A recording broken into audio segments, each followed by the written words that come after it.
Zibby Owens, and you're listening to the Webby-nominated podcast, Moms Don't Have Time to Read Books. Thanks so much to my latest sponsor, the Mermaid Pillow Company, mermaidpillowco.com. They make these amazing pillows with sequins on the back and positive messages on the front, and they now even make custom pillows and blankets. It's an amazing company, and if you enter the code ZIBBY, Z-I-B-B-Y, you will get 10% off, which is super cool. So please check them out, mermaidpillowco.com. Hi, listeners. I am so sorry. I did something wrong. I don't even know what I did, but the sound quality on Lauren Mechling and Marcy Dermansky's episodes is not quite up to par with my normal episodes. Honestly, I've done, close to 150 episodes, and this is the first time this has happened, and I am so sorry. I'm not a technical whiz, and I guess I did something wrong. So please listen anyway. It's just not perfect, which bothers me. And now is also a great time to read the transcripts of these interviews on my website, zibbyowens.com/transcript, which has all the transcripts for all my episodes, including a link to audio, a link to buy, and it's just another great way to get to know the authors. So again, I'm really sorry. Please listen anyway, and it won't happen again. Thanks. I'm really excited to be here today with Lauren Mechling. She's the author of How Could She, a novel. A former reporter at the New York Sun and features editor at the Wall Street Journal, Lauren has written for the New York Times, Vogue, where she is a contributing editor, and the New Yorker Online. She has written several young adult novels and is also the founder of #ClogLife and the associated Instagram account. A graduate of Harvard College, she lives in Brooklyn with her husband and 2 children. So welcome, Lauren. Thank you. I'm so happy to be here. Oh, thanks for coming on the show. So could you please tell listeners what How Could She is about, and then what inspired you to write it? Sure. In very short, How Could She is about the trouble and heartbreak of female friendship. And in a longer description would be, it's a friendship triangle about 3 women who have a past together. They met and came up together in their 20s. And the story takes place over the course of 1 year when the women are a little older than 35. And they all find themselves in very different stations in life, and they are still enmeshed in each other's lives, but they have a difficult time digesting each other's successes and failures. And over the course of the year, 2 of the women, through a series of manipulations, end up trading places. Very cool. And so why this story? How did you come up with it? The story came out of my obsession that really started in my 30s with friendship, especially with having been dumped by my best friend. Oh, no. It was painful. At what age? I was... Ish. Ish. Like teenager, or it happened in your 30s? Right. I had a best friend in my 20s, and in my early 30s, my friend decided it was time for her to move on. And it was a very strange experience looking back on it, because part of it was a total mystery and remains a total mystery. And then part of it was a painful circumstance that I actually understood by trying to piece it apart together in my head, thinking about what the dynamic of our friendship had been like and trying to wonder why it had gotten to a point where she just couldn't stand it anymore. And anyway, It must have been so hurtful. That's terrible. It was very hard. And it's still hard because I miss her, and she's a really cool woman. But that was what she had to do. And I was writing young adult novels, and I'd been writing young adult novels through my 20s and in my early 30s. And this obsession with why women matter so much to each other was building within me. And I finally had the courage to write a book that I wanted to read, a book about women like myself and my friends. Wow. Well, those are the best stories, right? When it comes from like the truth that you're dealing with yourself, right? Yes. And I had no idea that anyone would want it. So I was able to just really, lift the veil and get in there and be truthful about, the dark underside of friendship. Female friendships are super complicated. They are. Right? They're also the best thing on earth. They're also the best thing on earth. But I don't know, I found as I've gotten older, like some friends, I know that you get this advice in like magazine articles and everything, but friends who are a little bit less supportive maybe than others, or too demanding, or maybe there's not as much time, right? People who need you to like stay on the phone for an hour and a half for every issue. You know what I mean? And don't ever ask you a question back, or, you know? Yeah. Well, the thing is, as you get older, you have more and more friends because we, hopefully maintain our older friendships. And it's so exciting to meet new people and bring them into our lives. And then one of the difficulties is being in this very polyamorous situation where there's multiple people whom you love and who all need something from you. And then, to look at each friendship in particular, I think each friendship is always uneven, and there's always somebody who wishes it were more consuming or they were getting more. Right. Polyamorous. I love that. I've never used that word before. It's my new favorite word. Great. So there's a lot I want to discuss in the book, just a few things. So let's discuss the role of wealth in the book, because it's one of the themes that you write about. And you wrote, most of the unspeakably rich people Sunny and Nick were friends with were self-aware enough to understand that they did not count as good souls. Even if they voted and donated in the right direction, there was no shaking off the shame inextricably bound up in the privilege. So I wanted to know what you meant by this, and if you were trying to say, like, does wealth mean you can't be a good soul? That's an interesting question. No one has asked about that aspect of the book yet. The answer is it's a social satire. The book is really looking at the way we live now in New York City. And I don't think it's possible to tell that story without talking about class and talking about money. And this particular set of people are so consumed with markers of success and cultural cachet and coolness. And I wasn't trying, I don't have any problems with the wealthy as a group of people. But this particular group of people, I was looking at the way that a certain sharp-elbowedness and a certain element of kind of cold, it's almost a self-delusion that I think needs to set in for the people who at the beginning of the story are the true winners and at the top of the totem pole, how they got there. And I wouldn't say that morals have driven them to where we find them in the beginning. Right. And so the three main characters of the book are Geraldine, who is the only one of the triangle who is still in Toronto at the outset of the story. She is traumatized by a fiance who left her 4 years ago. And both of her friends spend a lot of time looking at Geraldine and caring about Geraldine and wishing that her circumstances were equal to her goodness and, feeling sorry for her. And there's also Rachel, who is a married mother of a very sweet baby. And she's a failed young adult novelist, and she works part-time at a magazine. And she is struggling with trying to she feels like the brass ring that she wants is just out of reach. She's trying to get her career back on track. And finally, there is Sunny, who has managed to become this it girl watercolor artist who has made a very lucrative business essentially of being Sunny, of being this person who people know of and people want to be associated with in any way possible. So she makes a living and she stays busy doing a lot of quote unquote collaborations with brands and with magazines, and people pay her a lot of money to say what's cool. That's awesome. I want that job. I know. I want her taste. Does anyone care what I think is cool? No, okay. It's cool. Yeah, I don't really know either.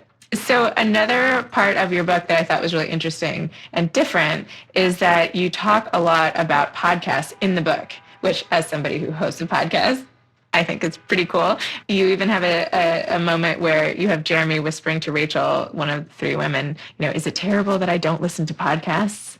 Which was great, because I feel like people are saying that to each other now. Like, when I started a podcast, I didn't even know what a podcast was. When did you start?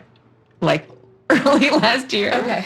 Which is embarrassing. I know you've been listening to podcasts since 2005, like in your closet. But I listened to, we had talked about Jess Harris's From Scratch podcast, so I'd listened to hers. But aside from that, I didn't know much about it. So you have a character, and then this podcast keeps coming up in the book at different parts, people referring to podcasts or listening or whatever. And you wrote this fantastic Vogue essay called Confessions of a Pod Person, which was amazing, about your whole history of how much you love podcasts. So I've just said a lot of stuff. Talk to me about podcasts, and then I'll ask you some more about it. Of course. What made you put podcasts in the book? I don't know how I could have written a book without a podcast, just given how much time and thought I put into my podcast obsession. And the book is also about the collapse of the traditional media world. And I love the idea of podcasts gaining in reputation and importance as we move forward. And I thought, novelistically, I thought it was fun to think of a podcast being a vehicle for a woman to A, reinvent herself, and B, express herself. And to a smaller degree, I thought it was fun to think about the way that Geraldine's friends or frenemies in some points listen to her podcast and they can glean little clues about what's happening in her life. And that's something that I do and I've been doing forever when I listen to podcasts because I really know my hosts. Even from listening to your podcast, I'm fascinated by your personal. I know that, I know you have 4 children. I know that you're divorced. I know that you're remarried. And that interests me whenever that comes into your conversations.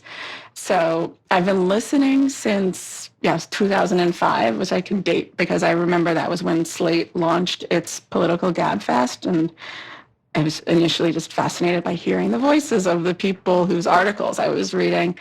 And, then came, Mark Maron. I think he's the comedian who has an amazing, if it was a Rolodex then, he's an amazing Onyx. So he would just bring on, Louis C.K. and Sarah Silverman and get his friends to talk about absolutely everything in this very intimate way that felt novel to me. And I guess especially back then, people weren't listening so much to podcasts, so there was this sense of comfort and self-revelation that you weren't getting when you read articles in glossy magazines about people. And I've been, riding the wave ever since with this explosion, and I stay loyal to my show, so I just listen to more and more, and I add them on. Wow. So how many shows do you listen to, would you say? Each week, for instance? Like about? Yeah, maybe like there's 2 or like 20? I don't, probably. Wow. Yeah, I don't, but I'm really lousy at television. I'm not even watching anything on TV at the moment. And I read and I listen to podcasts. And I listen to podcasts in the middle of the night. So it varies. If I'm sleeping very well, I will be remiss in my podcast consumption. But there's some times when I'm just having a very hard time sleeping. And I lie there in bed with my friends in my head, in my ears. It is really intimate. I've done that in like falling asleep and the lights are off and I have my little headphones in and I'm like, this is crazy. I have like strangers in my, telling me a bedtime story basically. It is weird if you think about that. Yes, it's weird. I was a friend there's a woman I became friends with when I was working at Vogue and she had a podcast and we really like each other and we were getting to know each other and I would go and have lunch with her and I would think, this is so strange that you were in bed with me last night. I didn't tell her at first and then I finally, confessed about how much I was getting to know her. And, I still listen to her podcast. It's called Fat Mascara, and it's a beauty podcast, and it's hilarious. So what types of podcasts do you listen to? Mostly beauty? Mostly? No. I mean, I listen to that one because I think the 2 hosts are so clever and fun. It's Jessica Matlin and Jennifer Goldstein, and they're both beauty editors, but they bring on these characters from the world of hairdressing and modeling and beauty, and I just find that there's a lot of larger-than-life personality in that recording booth, and I love it. I would say, to generally group my podcast preferences, I love the ones that feel DIY and raw and conversational. I'm not as interested in the heavily produced narrative podcasts, as cool as they are. I guess I come to podcasts as a way to feel connected to real people and also to learn a bit about, I learn about culture and the news, unfortunately, too much. I'd say proportionally versus how much I'm reading the newspaper or on Twitter's. I don't know if that's a virtue or a vice. So yes, I like the podcasts where they're people who I think about and who I know. You mentioned Twitter in the book, and you had some funny quote. I almost was going to write it down about like one of the characters, again, the half-hearted, half-thought-out musings of Twitter or something like that. Well, there's one character. She was like checking her. Well, I can find it, but anyway, it was like this funny take on Twitter. How like you thought none of the thoughts were like fully formed of people who were tweeting, I should say. Right. Well, there's one character, the failed young adult novelist, who kind of has a bipolar Twitter presence where she will tweet sometimes very sharp, witty observations, and nobody cares. And then she will watch, she'll try to tweet the way that the successful young adult writers are tweeting, like hashtag cupcakes, hashtag I'm writing, and then she'll get a little more traction there. It's so refreshing to have that in a novel, because at least for me, like this is like the stuff I'm doing every day, but it's not so much in fiction yet. So I don't know. It was just so cool to have you put it in, like all the stuff that's in my brain. Well, good. I wanted the book to feel like, for me, very relevant. Well, I just wanted to feel like the way it feels to be hunched over your phone and texting with a fascinating friend, or maybe gossiping about a third friend. And I just wanted to capture the way we actually do communicate and live now. So, of course, Twitter comes in. Thanks. So when did you write this book? Tell me about a little more about the process. How long did this book take to write? When and where? You said you found it. Your husband encouraged you to pull it off the shelf? Yes. So I started it. I was pregnant with my daughter, who's about to turn 5. So I started it maybe 6 years ago when I was in my, I was 35 and still really bruised. And, I still hadn't found a new intimate friend, and I still haven't replaced that friend. I started writing it when I was 35. I had just written a young adult novel that nobody wanted to buy. And when I say that, I don't mean no one in the bookstore. I mean, nobody wanted to produce it as a book. So I literally, I had at that point a part-time job at the Wall Street Journal, and I had a couple of days a week when I was going to a writing space. And I thought, all right, this is my time. I'm going to write the book I actually really want to read. And then after having written about 80 pages, I got an amazing and very consuming job as an editor at Vogue. And I had to come up to speed on so many levels to figure out how to do that job. So I put my book to the side. And maybe a year in, my wonderful husband said he wanted to see, he remembered my talking about those pages, and he looked at them and he encouraged me to see it through. And so at that point, it was crazy. I wrote it while I was working at Vogue. I wrote it every morning. And I would wake up at 5 and write for about an hour. And then it became a superstitious process where I often didn't know how it was going or if it was good. But I told myself the one thing I can do is just write every day. So sometimes if I didn't manage to, if my baby would wake up the same time as I did and I didn't have time to write in the morning, I would bring my computer and I would go for my lunch break and go to a coffee shop and just write for 20 minutes. It was this rule I had. So I was often lugging around a heavy computer on one shoulder. Love that. And here we are. So it took a while. And it's funny because people who read it say it takes about 5 hours to, it's not really hard work to read. And I'm happy to hear that. I mean, you often don't know all the the blood, sweat, and tears that go into making it so seamless. Do you know what I mean? To consume it, it's like watching a movie, right? It's if you think about the 8,000 people who are holding the equipment on the sides and the takes that they do. But when you watch a movie, it's just boom, you're in it. Yes. It's like your book, right? It's immersed. Yes. I mean, I'm sure there are people who are able to, Sally Rooney, I think, writes books in 7 weeks. And you can read them on a Saturday afternoon. And she's totally brilliant. My process is a lot of writing and rewriting and smoothing over. And a lot of the times when I would work on the book, not at work, but in downtown Manhattan, at, the Japanese bakery, I wasn't writing new sentences. I was just playing with paragraphs. So, isn't Sally Rooney though in her 20s? She is, right? I didn't write a book in 7 weeks in my 20s either. Okay, fine. Yeah. But maybe she doesn't. Okay, yes. She is a genius. However, maybe she has more time. Maybe she didn't have another job. I don't know.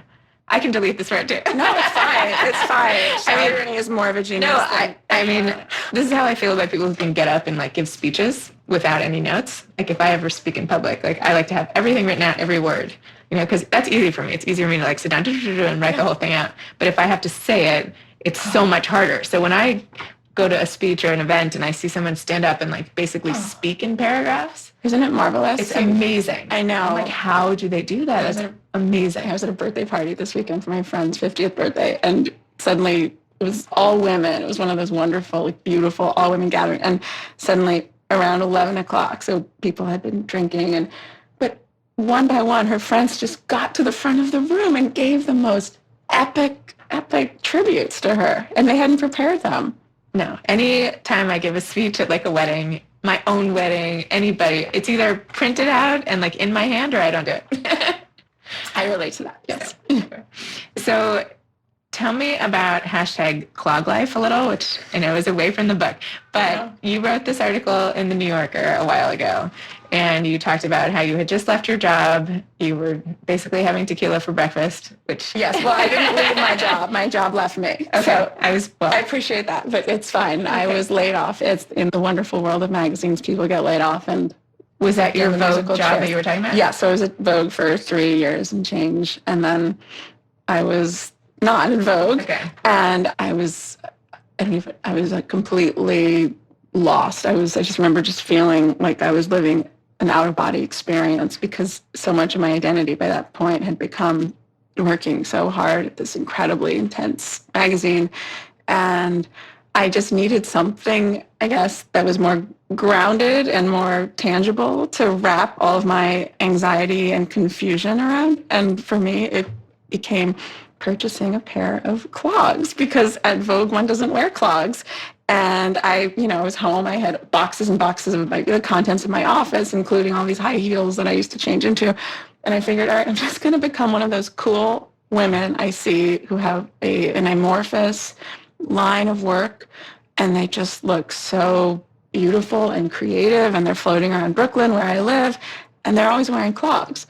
And I wrote a piece for the New Yorker about what I called hashtag clog life, because I started putting pictures on my Instagram account of life outside of the skyscraper, strange, crackers and peanut butter in my apartment for lunch, hashtag clog life. And it just became a way to survive. I found it very amusing.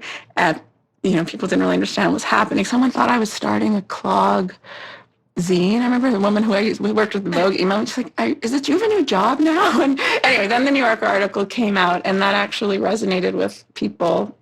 I think, because they were shocked to read somebody write so nudely or nakedly about being fired, but also because clogs in certain zip codes are the only thing people wear, and it hadn't yet actually been explored. And so it was one of those, I got a lot of messages of, why didn't I think of that? I should have written that article. How did it not occur to me that we are walking around like Dutch farmers? What are we doing? And so at Clog Life, a really good friend of mine named Eviana at the time, she said, this article, I love it. You should also start an Instagram account. You should just keep it going. So I did, and I didn't know what the point of it was, but I sort of like the way I wrote my book, and then I wrote every single day. I have ever since every day posted a picture that is somehow Clog Life to me, and it has come to mean, it's sort of this dreamy alternative reality where everyone is creative and has time to read, essays by Rachel Cusk for hours and hours and eat beautiful, freshly taken from the land salads for lunch. And at this point, though, it's become a community. I don't qualify as a micro-influencer because you have to have 50,000 followers. I am maybe a nano-specco-fluencer. What I have are these 5,000 friends all over the world, and it keeps me happy. It's the strangest thing, because I've never actually had a circle of friends. I've always had specific, one-on-one friendships. And suddenly I feel like, okay, I get it. I understand now why people join sororities or why people manage to stay in book clubs for more than 2 months. It's a wonderful thing to feel like you're united with women. And there's no men in Clog Life. Men do not like clogs. There's one pervert who messages every single woman on Clog Life to tell her that he is a clog fetishist, but that's it. Other than that, we are just... You can block, I'm sure you know this. I do. Okay. I do. And then I comment. Then my clog heads, they write to me and they say, do you know about this guy? Wow. Yeah. That's so neat that you did that. It's just the coolest. It's like you just did what you were doing, and next thing you know, you found all these like-minded people. And now you have, it's like, it's just amazing. You like manifested this, what you needed. It was a real lemons to lemonade thing. So cool. And it's been really great with the book because, you know, a lot of the people who follow Clog Life are, you know, they're just helping with the book. I'm having a reading at a clog store in the Hudson Valley. And my moderator is a Clog Life friend. She's a wonderful food writer named Kolu Henry. I met her through that. She is providing wine through some cloggy vineyard. And then there's another Clog Life member. Her name is Tamar Adler, and she is a food writer, and she's making deviled eggs. I think like all these people are coming together through it and being friends. I feel like clogs. The funny thing about the word clogs is it completely disarms other women, and sometimes it can be tricky to have a conversation for the first time with a woman. But for some reason, when clogs becomes the subject, everyone has something to say, even if it's that they hate clogs. It's just silly. Maybe it's just because the word is silly sounding. Huh. I wore clogs in high school.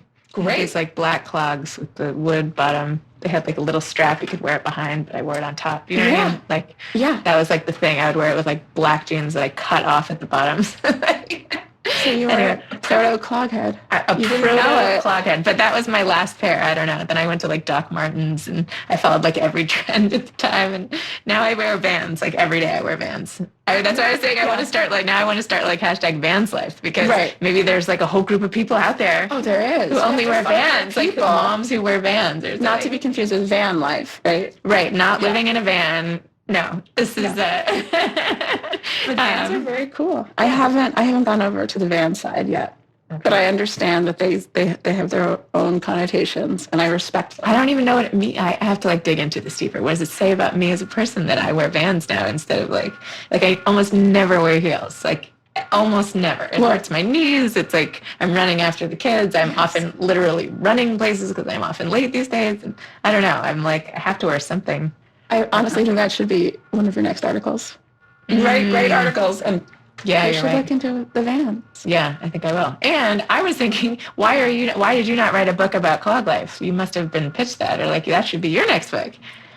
It could even just be like Instagram-y, like really cool pictures, like sepia tone, like of the clogs. Like a coffee table. Exactly. I find there's a coffee table book that might do really well in Japan, right? It could be sold at every single clog store. Like every clog store could sell it. I appreciate your vision. Only because it just like reinforces, like sometimes I'll buy something or a book that even if I'm not going to read it cover to cover or whatever, it reminds me of something that I care about. So I like to have it as like a talisman almost. Yes. So it's not like it has to commercialialize what you're doing. Right. As much as like. Right. If it wasn't selling out. It's different than taking. Right. Or something. Right. It would be different because someone reached out to me recently about doing like sponsored content. And anyway, okay, we can talk about it. Okay. You have to do this. Okay, so what's coming? Wait, I have to ask you about your young adult fiction writing, because that's like a whole thing in and of itself. You don't do it anymore? I don't write young adult fiction anymore. You wrote a lot about 10th grade.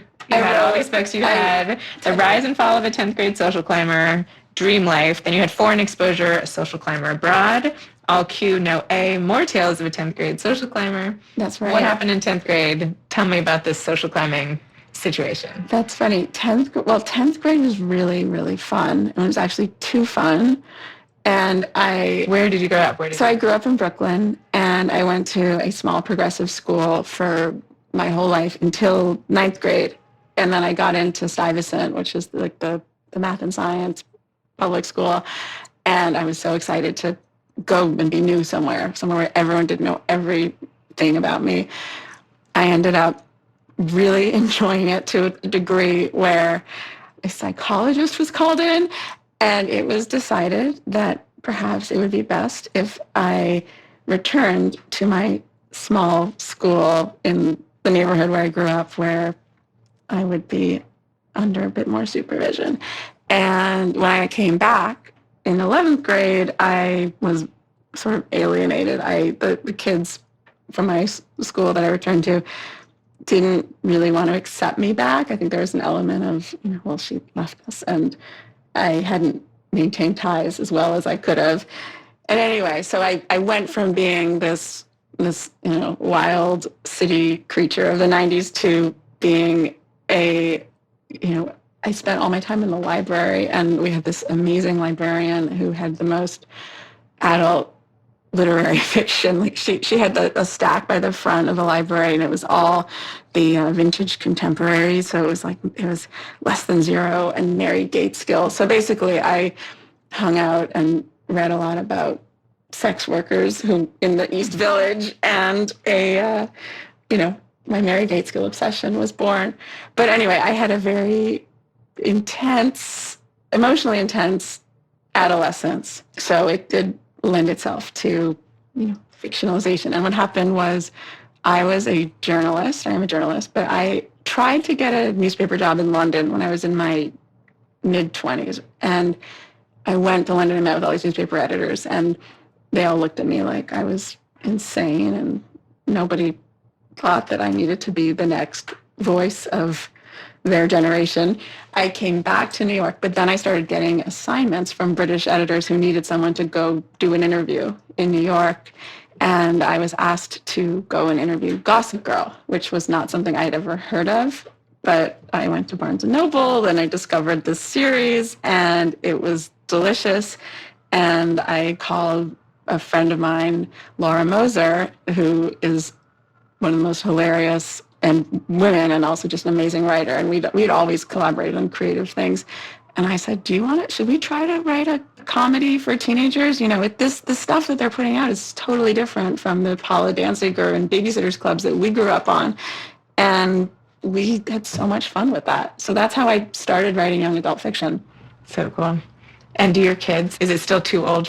Sometimes I get bored of what we read at bedtime. So I did the other night pick out, it was on the shelf, and I did start reading a scene that was set in an art gallery, and my son was lying there and listening for a little bit, and then he said, "Mom, this is terrible." Oh no. He's like, "What is this?" That's really funny. So aside from producing the book I want you to do about the Clog Life, what do you have coming next after this? I'm going to write another novel. And do you have an idea for it already? I have an idea. Yes, and I'm excited to make space, get really started.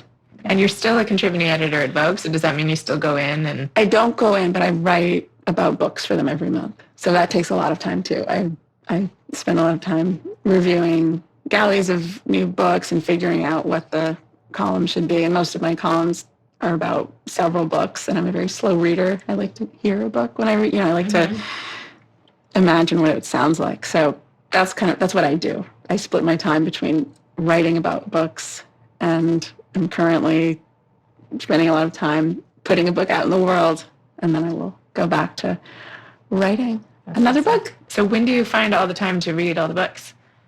For the ones you review, the ones you maybe do for fun, or maybe they're the same? Or... Well, I think the question has really been, when do I find time to write? And that's something I need to work on better. Okay. Yes. I have deadlines for when I read the books. So that's how I find the time. Yeah, you just make I wake up and the kids are at school, and I need to have, a column by next week about 3 books I haven't read yet. So I get to it. Yeah.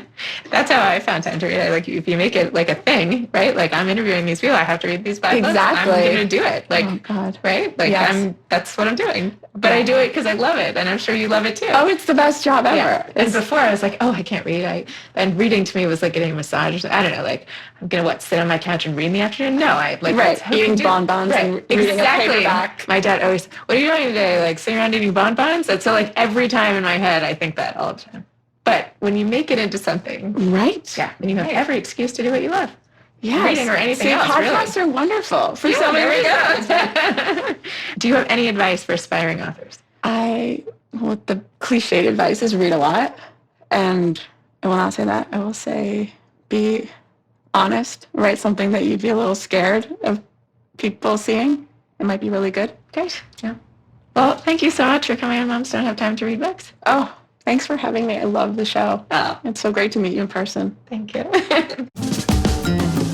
Thanks again to my sponsor, Mermaid Pillow Co. mermaidpillowco.com/Zibby. Enter code Zibby for 10% off. Thanks so much. Check out those really awesome giftable pillows and blankets. Thanks for listening to Moms Don't Have Time to Read Books. You can follow me on Instagram at Moms Don't Have Time to Read Books and at Zibby Owens, and my new podcast at Kids Do Have Time to Read. Thanks so much to Steve and Ryan at Texture Sound for the sound editing, and thank you to Morning Moon Productions for providing this fantastic intro and outro music. Thanks for listening. You could always email me at zibby@zibbyowens.com.